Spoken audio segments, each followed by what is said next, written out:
আপনি কি মনে করেন বিশ্বের সবচেয়ে বিপজ্জনক প্রাণী একটি সিংহ, বাঘ বা কুমির? না বন্ধুরা, গিনেস বুক অফ ওয়ার্ল্ড রেকর্ডসে যে প্রাণীটির নাম বিশ্বের সবচেয়ে নির্ভীক প্রাণী হিসাবে বিবেচিত হয়েছে তা হলো হানি ব্যাজার। ছোট শরীর, কিন্তু সাহস এমন যে বড় শিকারীরাও বিভ্রান্ত হয়ে যায়। দেখে মনে হচ্ছে এই প্রাণীটি মৃত্যুকে ভয় পায় না, বরং নিজের মৃত্যুকে খুঁজতে থাকে। 4 থেকে 5টি সিংহের সাথে একটি একাকী মধুর ব্যাজার কল্পনা করুন। সামনে সংঘর্ষ, সিংহরা এর লেজ ও মাথা ধরে টান দেয়, কিন্তু পুরু ও ঢিলে ঢালা ত্বকের কারণে এতে তেমন কোনো পার্থক্য নেই। এটি নিজেকে ঝেড়ে ফেলে এবং এমনভাবে এগিয়ে যায় যেন কিছুই হয়নি। অনেক সময় সে সিংহের মুখ থেকে খাবার ছিনিয়ে নিয়ে পালিয়ে যায়, সিংহদের পিছু হটতে বাধ্য করে। শুধু সিংহ নয়, 10 থেকে 15 হায়েনার দলেও প্রবেশ করে, একা, এবং এখনও যুদ্ধ ভয় নেই। হাতির সঙ্গেও তার সংঘর্ষ হয়, হাতি তা পিষে ফেলার চেষ্টা করে, কিন্তু এই ছোট্ট যোদ্ধা আবার উঠে চলে যায়।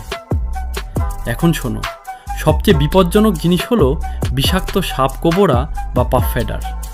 মধু ব্যাজ সরাসরি তাদের মুখোমুখি হয়, অনেক সময় সাপ মেরে খেয়ে ফেলে। আর যেভাবে সাপটিকে ধরে খায় তাতে মনে হয় কেউ যেন প্রথমবার মিস্টার বিস্টের চকলেট খাওয়ার পর উত্তেজিত বোধ করছে। একেবারে নির্ভীক এবং মজা করা। সাপে কামড়ালেও কিছু সময়ের জন্য গভীর ঘুমে চলে যায়, যেন ঘুমের মোডে বিষ ঢুকিয়ে দেওয়া হয়েছে। ঘুম থেকে জেগে ওঠার সাথে সাথে আপনি একটি নতুন লড়াইয়ের জন্য প্রস্তুত, হোক সেটা কুমিরের ডিম চুরি করা বা এমনকি তার মুখের কাছে গিয়ে নিরাপদে ফিরে আসা। এসব তার জন্য সাধারণ। মৌমাছির আমবাত আক্রমণ করে, শত শত হুল খায়, কিন্তু এর রাবারি শক্ত ত্বক এটিকে বাঁচায়। মনে হয় এই প্রাণীটি যেন প্রতিদিনই মৃত্যুর জন্য অপেক্ষা করছে, অনুসন্ধান করে, কিন্তু মৃত্যুও তা ধরতে পারে না। এটি প্রমাণ করে যে প্রকৃত শক্তি শরীরে নয়, সাহস এবং সংকল্পের মধ্যে রয়েছে। তো বন্ধুরা, আপনার সামনে যদি কোনো মধুর ব্যাজার আসে, আপনি কি যুদ্ধ করবেন নাকি পালিয়ে যাবেন? ভিডিওটি ভালো লাগলে লাইক, শেয়ার এবং সাবস্ক্রাইব করুন।